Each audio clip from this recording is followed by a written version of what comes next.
Sign ए दिया है 4/5। तो आप जानते हैं कि लाल और बटा में क्या होता है? कक्का। लाल बटा कक्का। या इंग्लिश में क्या लीजिए? PBP। और नीचे क्या होता है? HHB। हिंदी वाले यल का मतलब लंब और ए का मतलब आधार और यल का मतलब लंब।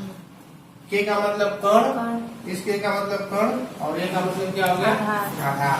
वैसे ही इंग्लिश वाले पी का मतलब परपेंडिकुलर, बी का मतलब बेस और एच का मतलब हाइपोटेन्यूस।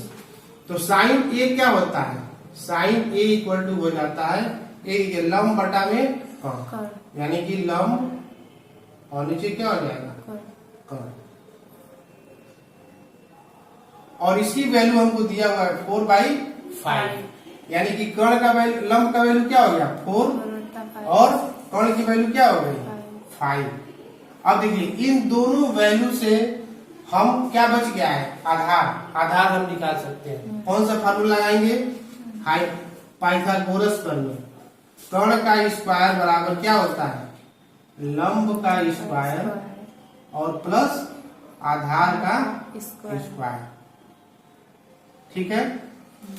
अब देखिए लंब का स्क्वायर क्या है? यहाँ 4 का स्क्वायर और हमको फाइंड क्या करना है? आधार का स्क्वायर। क्या करना है? आधार का स्क्वायर। और कर्ण में क्या दिया? 5, यानी कि 5 का स्क्वायर। अब देखिए 5 का स्क्वायर क्या होता है जी? 25 इक्वल टू 4 का स्क्वायर तो होगा 16 और प्लस आधार का स्क्वायर। अब बताइए आधार का स्क्वायर इधर अगर माइनस हो जाएगा 25 माइनस 16 इक्वल टू आधार का क्या हो गया? स्क्वायर। अब यहां से माइनस कर दीजिए, क्या आ गया? 9 इक्वल टू आधार का स्क्वायर। ठीक है।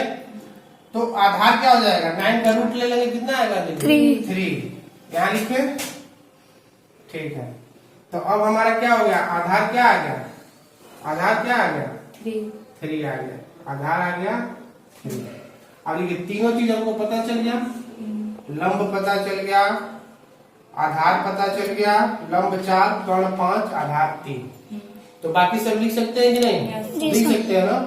आप देखिए तो अब हमको क्या क्या लिखना है? पहला लिखना है साइन कॉस। लिख लीजिए कॉस ए क्या होगा? कॉस ए क्या होगा? कॉस ए बराबर क्या होगा? आधार बटा में कर्ण। आधार बटा में कर्ण।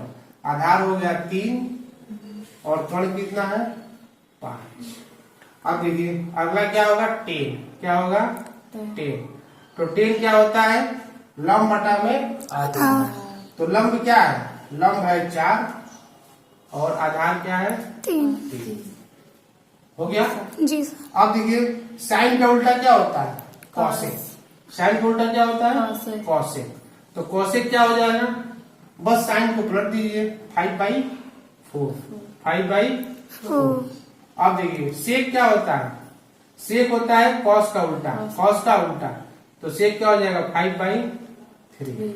और इस तरफ कॉट क्या होता है? 10 का उल्टा, यानी कितना हो जाएगा ये? 3/4। तो उम्मीद है कि आप लोग इसको निकाल लेंगे। ठीक है। और कल के पेपर में छपेगा, पक्का इसको निकालिए।